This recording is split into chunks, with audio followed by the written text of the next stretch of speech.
Ya Ustadz, terima kasih. Iya, iya, makasih ya.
Mau tunggu dulu apa dimulai?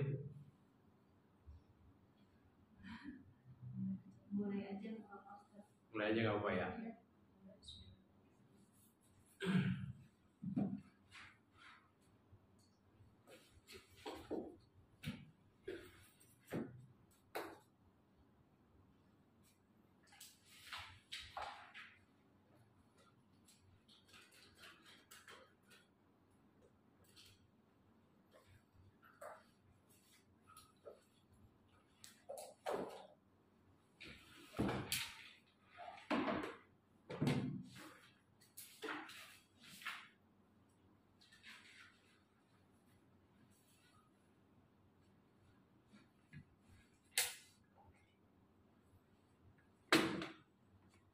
Bismillahirrahmanirrahim.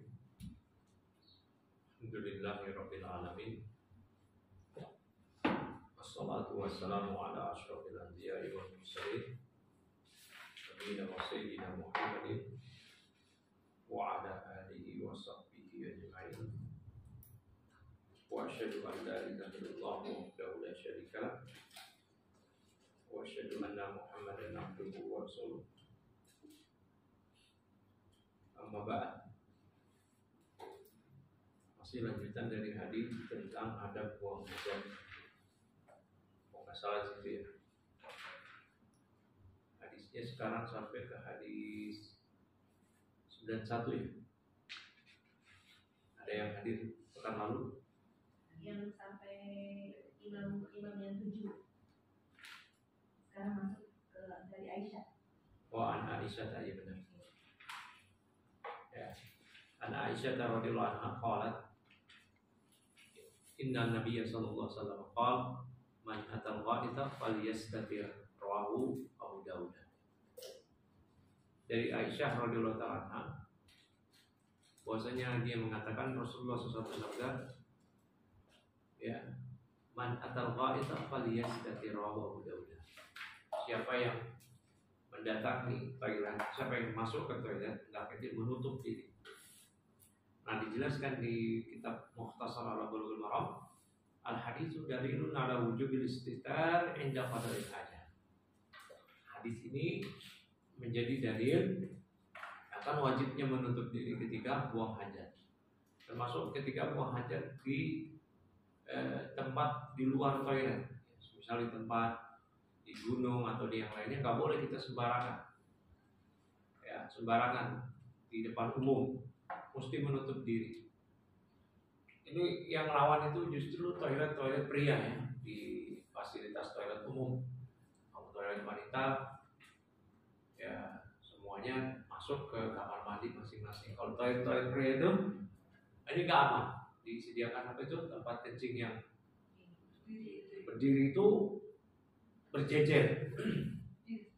Ya berjejer. Dari sini ya alhamdulillah ya itu rawan sekali untuk tidak menutup diri, apalagi jaraknya nggak jauh ya, nggak nyampe setengah meter bahkan, sekian senti sudah di sebelahnya, dan itu memungkinkan seseorang untuk melihat kiri kanan yang naudzubillah. Ini rawan sekali ya. Makanya dianjurkan kalaupun terpaksa berdiri di tempat yang dengan syarat yang ketat. Berdiri kalau di tempat yang tidak tertutup, kemarin kan membelakangi atau menghadap kiblat, itu larangannya kalau di tempat yang tidak ada bangunan. Nah, berdiri itu pertama aman dari cipratan. Yang kedua, aman juga terlihat dari orang lain. Nah, ini yang ketika di toilet seperti itu tidak aman. Jadi terlihat ya oleh orang lain aurat kita. Ya. Kemudian Imam Ahmad meriwayatkan dari hadis Abu Hurairah bahwasanya Rasulullah SAW menyatakan man atal ghaid falyastatir fa in lam yajid illa ay yajma'a kathiban min ramlin falyastadbirhu fa inna syaitan yal'abu bimaqaidi bani Adam. Kata Nabi SAW, siapa yang mendatangi tempat buang hajat hendaknya dia menutup diri. Nah sekarang kemudian kata Nabi, kalau dia nggak mendapati sesuatu hal yang bisa dia menutup diri dia, misal di tempat umum, ya, maka dia kumpulkan aja kasiban bukit pasir, dia tumpuk-tumpuk batu-batu, kemudian ya dia membelakanginya. Karena kalau seseorang yang dia buang hajat, buang air kecil atau buang air besar, kemudian ya terlihat fa inna syaitan yal'ab bimaqaidi bani Adam. Ya, man fa'ala faqad ahsan wa man la fala haraj. Ya. Barakallahu fiik. Nah, kemudian kita masuk ke hadis 92. Hadis 92.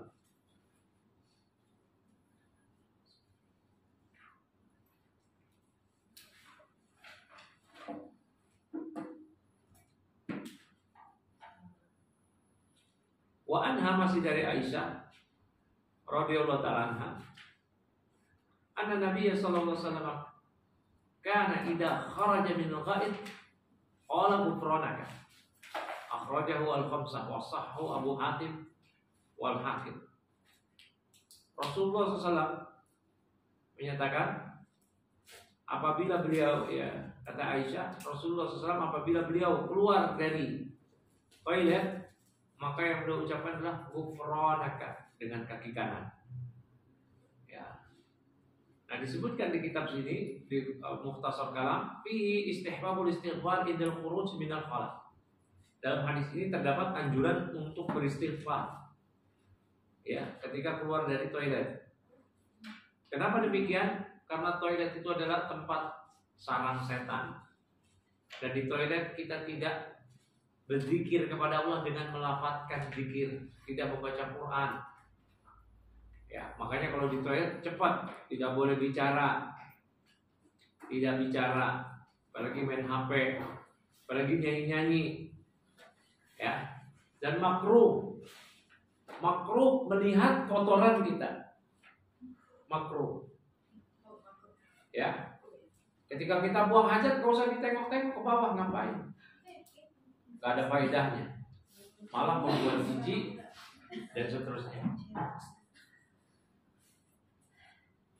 Ya, kemudian ya, wa qawluhu alhamdulillahilladzi adhaba anni al-ada wa afini.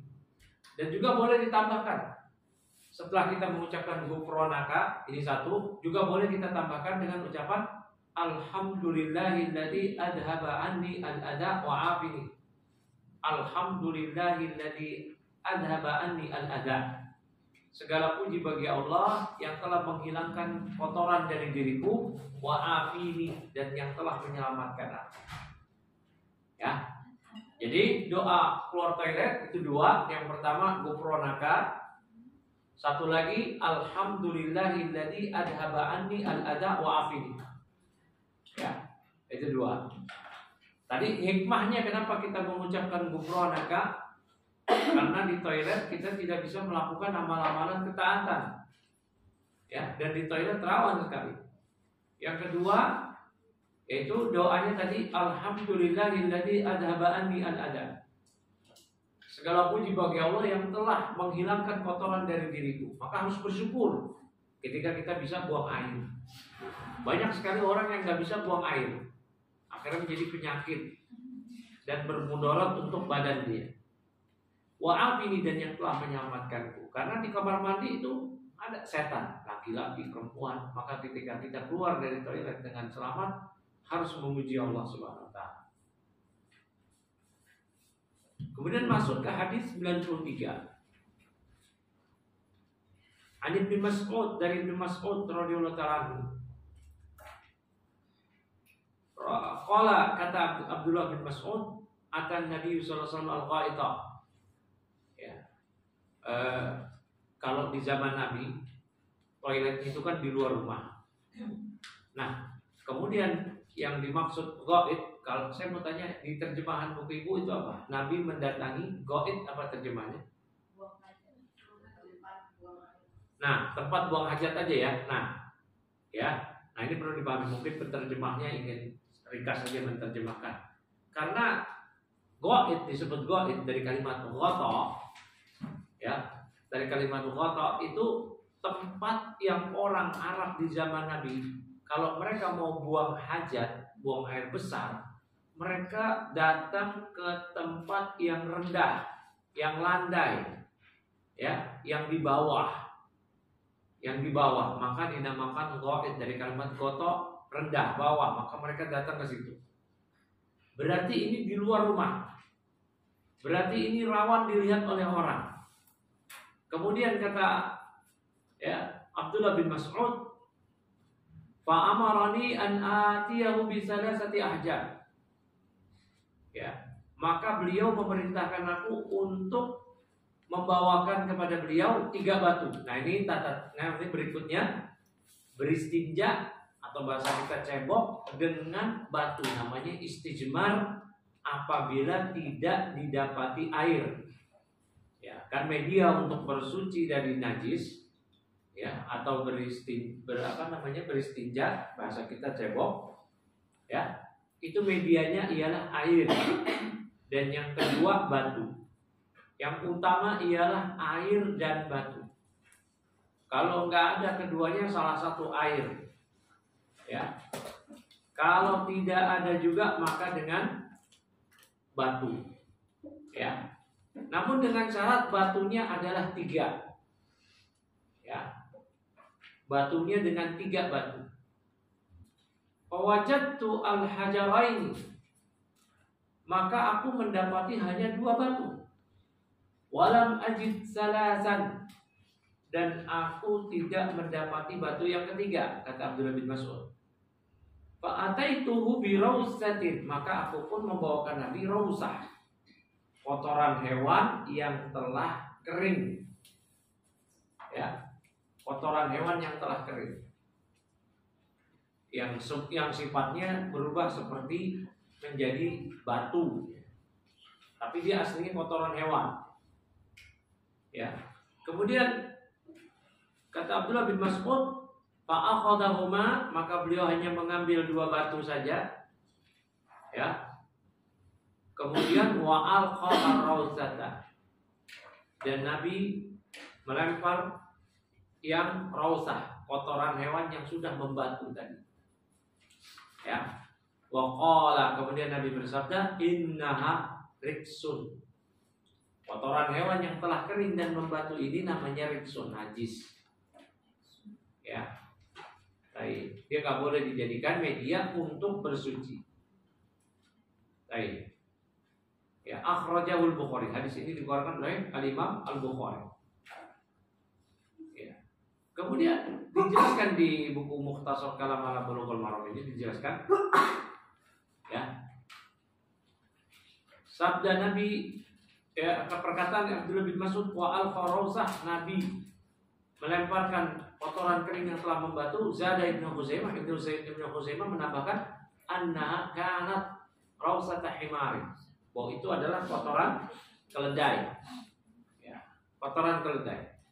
Wa fi hadis Khuzaimah Ibnu Tsabit, ya, inda Abi Daud annahu sallallahu su'ila anil istitabah faqala bi salasati ahjam laisa fiha raji'. Ya. Jadi intinya dari bahasan ini, ya, ketika tidak ada air maka kita cebok atau beristinja dengan batu, namanya istijmar. Tidak boleh menggunakan kotoran dan tulang. Kalau tulang berdasarkan hadis yang berikutnya, ya, dia hanya batu. Tapi batunya itu dengan syarat batunya suci. Yang kedua, batunya itu bisa membersihkan atau mengangkat kotoran yang ada sudutnya. Nah, berikutnya lagi yang ketiga, batu tersebut bukan sesuatu yang berharga, ya, yang dimuliakan, ya. Nah, dengan syarat yang dikemukakan oleh para ulama, maka pengganti dari batu, apabila batu nggak ada, itu diperbolehkan apabila media bersucinya hanya disediakan tisu, ya, tisu. Nah, ini boleh, karena tisu suci. Yang kedua, sifatnya dia bisa mengangkat atau membersihkan kotoran. Yang ketiga, dia bukan sesuatu yang berharga atau dimuliakan, ya. Ini terutama di toilet-toilet yang tidak ada airnya, hanya ada tisu. Nah, itu boleh. Baik. Nah, hadis yang berikutnya hadis 94. Wa an Abi Hurairah radhiyallahu ta'ala anhu, dari Abu Hurairah radhiyallahu anhu qala, ia menyatakan, inna Rasulullah sallallahu alaihi wasallam naha ayustanja bil admin aw rausin wa innahuma la yutahhiran. Rawahu ad-Darqutni wa sahhahahu. Ya.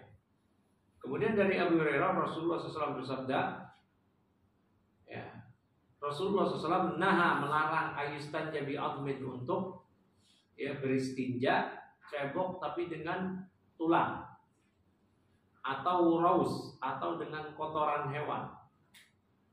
Dan Nabi menyatakan innahuma la yutahhir. Keduanya ini kotoran hewan yang telah mengering dan membatu, dan juga tulang itu tidak dapat mensucikan. Ya. Nah, dalam riwayat Bukhari dari Abu Hurairah bahwasanya Rasulullah SAW menyatakan, ya, ketika diberikan tulang ini dan kotoran hewan yang telah membatu, kata Nabi, "Maral azam wal raus." Apa batu ini dan tulang ini? Ya. Kata Nabi, "Dia min ta'amil jin." Nah, ini yang pertama. Tulang itu jangan dijadikan sebagai media untuk kita beristinja atau cebok. Karena kata Nabi, "Dia min ta'amil jin." Dia adalah makanan jin. Ya, makanan jin tulang. Dalam hadis ini maka dalil ala anna istinja bil ahjar taharatun. Ya, la yazamu ma'al. Maka dari hadis tadi maka beristinja dengan batu, tapi dengan syarat tadi, syaratnya batunya 3. Ya. Dan batunya tadi sifatnya dia bisa mengangkat. Berarti kalau batunya bulat, batu kayak batu apa itu? Batu yang bulat-bulat itu nggak bisa. Karena dia nggak punya sudut yang bisa mengangkat kotoran kita. Ya. Terlebih pada buang air besar ya. Kalau batunya bulat gimana coba? Kan nggak bisa, dia nggak punya sudut yang bisa mengangkat kotoran. Ya. Jadi batunya nggak boleh kurang dari 3. Yang berikutnya batunya bisa mengangkat kotoran. Nah, yang ketiga syaratnya batunya adalah batu yang bukan dimuliakan atau batu yang berharga. Berarti kalau batu yang berharga yang dinilai kita sekarang kayak batu cincin yang dijual-belikan, atau batu-batu mulia yang logam mulia, itu nggak boleh dijadikan untuk beristinja, ya, media untuk cebok, nggak boleh. Jadi 3 itu sifat batu, mesti nggak boleh kurang dari 3. Dia bisa mengangkat kotoran, berarti nggak boleh yang bulat-bulat yang nggak memiliki sudut, dan yang ketiga dia bukan sesuatu yang dimuliakan. Maka dari sini para ulama memfatwakan bolehnya pakai tisu karena sifatnya ada juga pada tisu tadi. Pakai daun boleh nggak? Boleh. Ya. Boleh pakai daun. Nah, jadi ini dalil akan kebolehan ya beristinja walaupun tanpa air. Wa in kana al-jam'u bainahuma afdalu. Walaupun menjamak menggabungkan di antara kedua itu yang lebih afdal. Berarti ketika di toilet ada tisu, kemudian ada air, ya boleh dua-duanya. Ya, boleh dua-duanya. Berarti kalau dua-duanya yang mana dulu? Batu dulu atau kalau sekarang tisu atau air dulu? Jawabannya adalah batu dulu, tisu dulu, baru air.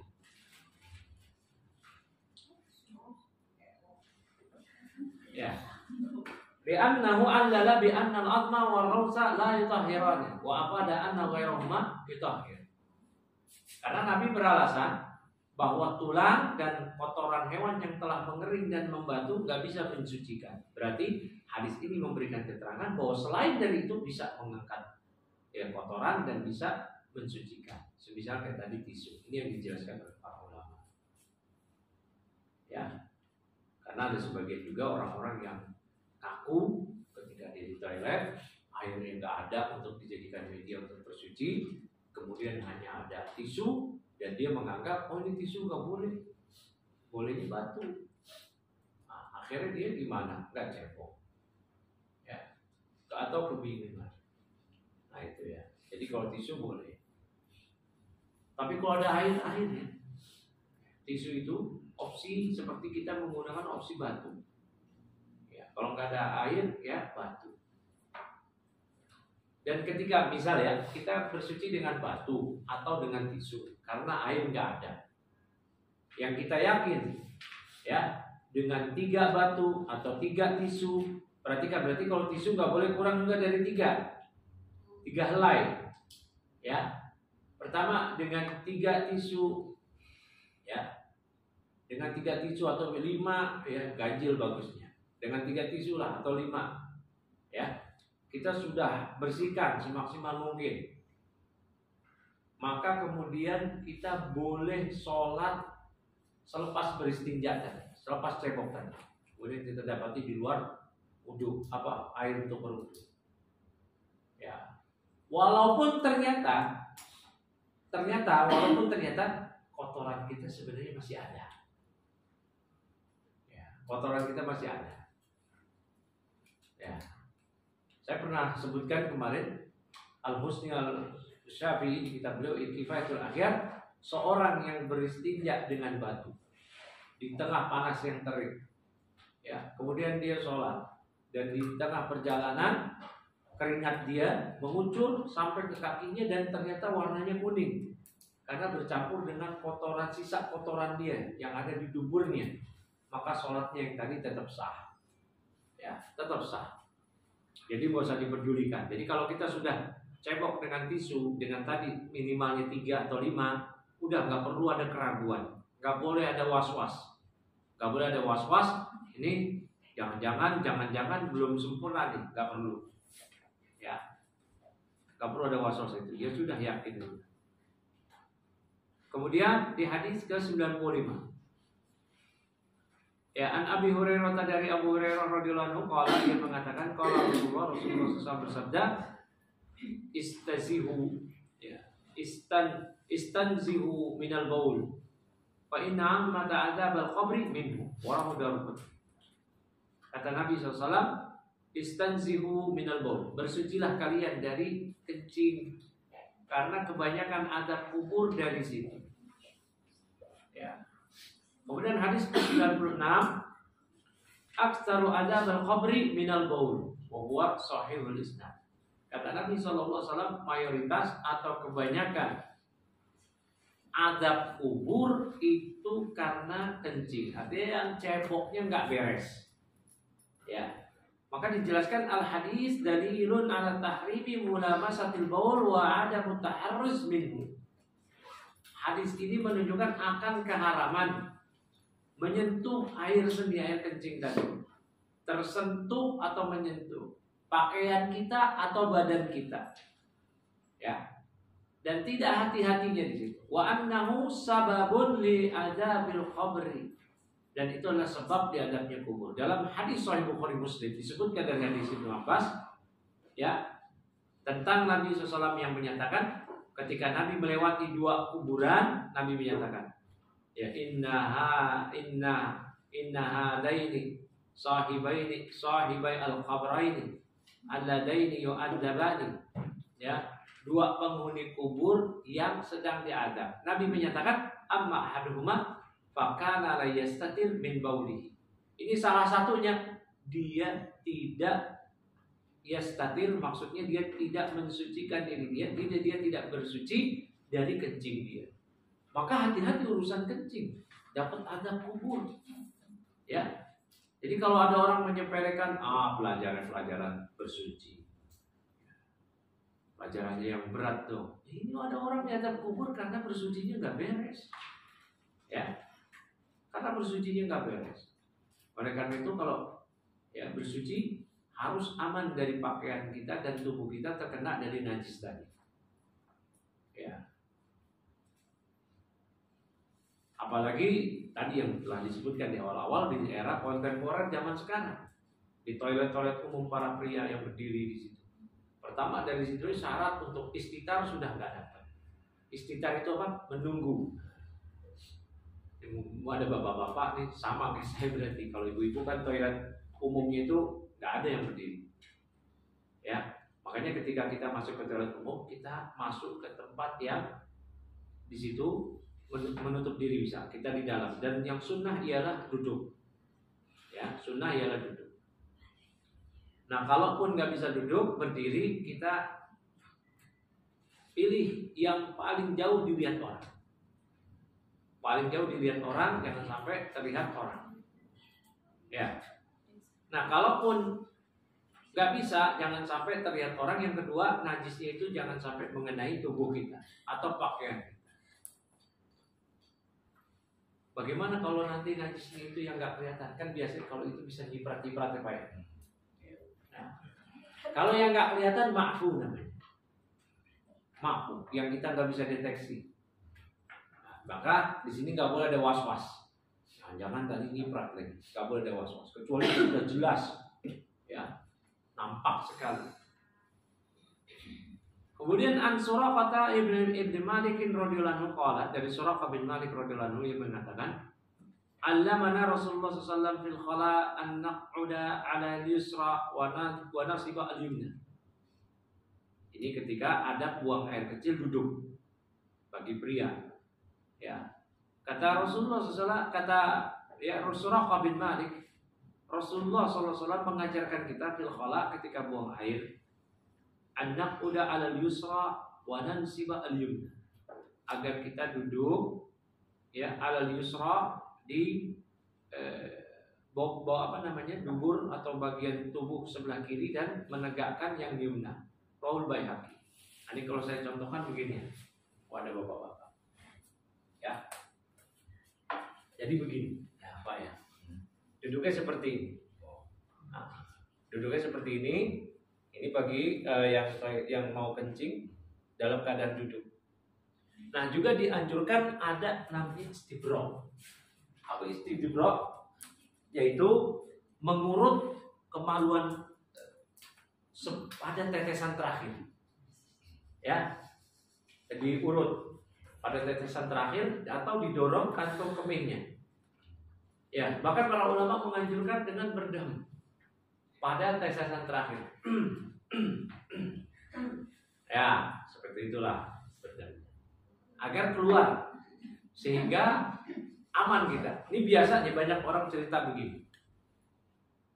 Ustaz, saya udah kencing, saya udah cebok. Kemudian sholat. Pas ruku, sujud, atau anggota tubuh kita ke bawah, akhirnya keluar sisa kencing tadi. Dan begitu banyak orang yang mengadu seperti itu. Nah, pernah juga nggak nih mumpung ada bapak-bapak? Pernah nggak? Saya dulu waktu kecil pernah. Ya, waktu kecil karena nggak tahu ada buang air kecil yang benar. Ya, kencing ya udah selesai. Ternyata pas sholat sudah sujud di rakaat terakhir lagi. Kalau di rakaat pertama ya udah, rakaat terakhir lagi. Kok ya keluar ya? Yakin gitu. Itu batal. Ya, berarti batal sholat. Nah ini berarti nggak beres kencingnya. Ya, nah ini makanya yang Nabi nyatakan aktsaru adzabil qabr minal baul. Kebanyakan adab kubur itu disebabkan dari urusan sepele, di urusan kencing. Ya, makanya ini perlu diperhatikan.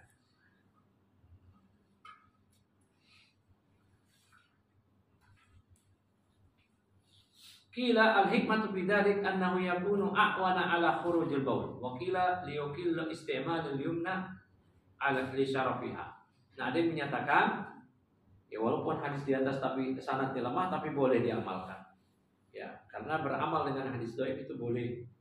Imam Ahmad menyatakan hadis ini dhaif, tapi beliau mengamalkan. Kata orang-orang, Anda melemahkannya kok Anda ngamalin? Kita cuma melemahkan sanadnya tapi mengamalkan tetap.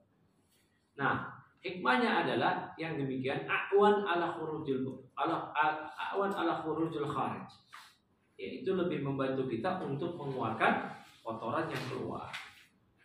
Kemudian masuk ke hadis 98. Wa an Isa bin Bazdad, dari Isa bin Bazdad an abihi, dari bapak radhiyallahu ta'ala anhu qala, ia menyatakan ya qala Rasulullah SAW ya idza bala ahadukum falyantur dzakarahu thalatha marrat. Nah ini yang tadi disebutkan. Walaupun juga riwayatnya ini lemah. Apabila salah seorang di antara kalian kencing, falyantur dzakarahu, maka hendaknya dia mengurut-urut zakarnya. Salah sama 3 kali. Qila al-hikmatu bidzalik usulud dhann bi annahu lam yabqa fil makhraj ma yukhafu min khurujihi. Hikmahnya di antara yang tadi, tata cara tadi, supaya ya adanya dugaan yang kuat bahwa nggak ada lagi sisa-sisa dari kotoran yang dikhawatirkan keluar. Itu memang demikian realitanya. Kemudian hadis terakhir di bab ini, hadis ke-99. Sebelum kita masuk ke hadis mengenai mandi dan hukum-hukum terkait janabah. Ya, wa an Ibnu Abbas, dari Ibnu Abbas radhiyallahu anhu. Anna Nabiya sallallahu alaihi wasallam sa'ala ahla Quba'in. Nabi bertanya kepada orang-orang Quba. Ya, orang Quba ada kampung di Madinah yang mereka ya, di zaman Nabi mereka sholatnya di Masjid Quba, ya, tidak di masjid Nabi, di masjid mereka sendiri, dan mereka adalah orang-orang yang baik, ya. Dan juga dianjurkan bagi orang yang berumrah kemudian datang ke Madinah untuk juga sholat di Masjid Quba, ya, dengan bersuci lebih dahulu dari tempat dia berada di hotelnya, ya. Dianjurkan jalan kaki, kalau boleh naik bis bisa, ya, dan sholat 2 rakaat, pahalanya pahala umroh, pahala umroh. Nah, Nabi bertanya kepada orang-orang Quba. Faqala innallaha yusni 'alaikum, wa orang-orang Quba, Allah memuji kalian. Faqalu, maka orang Quba menyatakan, inna nusbiul hijarata bil ma. Ya, karena kami menggabungkan batu dengan air tadi yang disebutkan. Kalau kita cebok ya dengan sempurna dengan air dan batu itu yang lebih bagus. Nah, berarti kalau sekarang adanya tisu dengan air itu lebih bagus digabungkan. Raul Bazar bisa nadidhaif dengan sanad yang lama. Wa asluhu fi Abi Daud, asalnya ada di riwayat Imam Abu Daud, berarti dan Imam Tirmidzi, wa sahhahu Ibnu Khuzaimah min hadits Abu Hurairah, dan disesuaikan oleh Ibnu Khuzaimah dari hadis Abu Hurairah radhiyallahu anhu biduni dzikril hijab, tanpa penyebutan hijab, tanpa penyebutan batu. Ya. Baik, kalau dalam hadis Abu Daud disebutkan nazalat hadil ayat fi ahli Quba. Ada ayat yang turun terkait orang-orang penduduk Quba, ya, Quba fihi rijalun yuhibbuna ayyatatahharu. Di dalamnya ada orang-orang yang mereka suka ya mensucikan diri mereka. Maka Allah puji orang Quba. Ya. Qala kanu yastanjuna bil ma' wa nazalat fihim hadil ayat. Kenapa demikian? Karena orang Quba mereka beristinja dengan air, maka turunlah ayat ini terkait mereka. Ya, dan yang tadi di atas ditambahkan dengan ya batu. Beristinja bil ma' afdal minal hijarah. Ya, beristinja cebok dengan air itu lebih utama daripada pakai batu. Wal jam'u bainahuma afdal. Namun menggabungkan di antara keduanya tentu ini lebih afdal. Ya, yang mana duluan? Batu dulu, baru dengan air.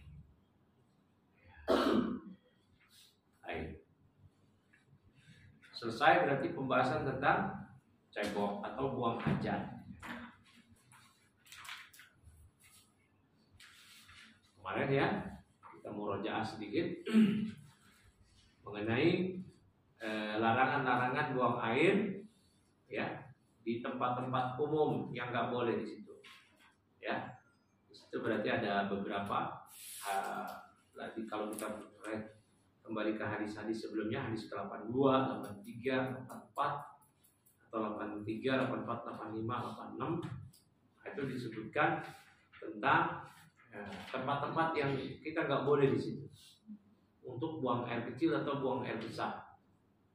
Ya, di situ disebutkan sampai ya tempat-tempat tersebut kalau kita buang air kecil itu mendatangkan laknat.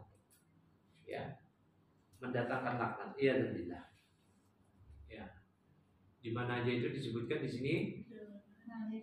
Nah, di tempat mengalirnya air. Ya, yang kedua di apa lagi? Nah, ya di tempat berteduhnya orang-orang. Halte terus kan. Berikutnya di tengah jalan. Yang keempat asjar musmirah. Air menggenang, kemudian pohon yang berbuah. Ya. Nah, itu tempat-tempat yang kita tidak buang air di situ. Kalau zaman sekarang tempat orang berteduh halte,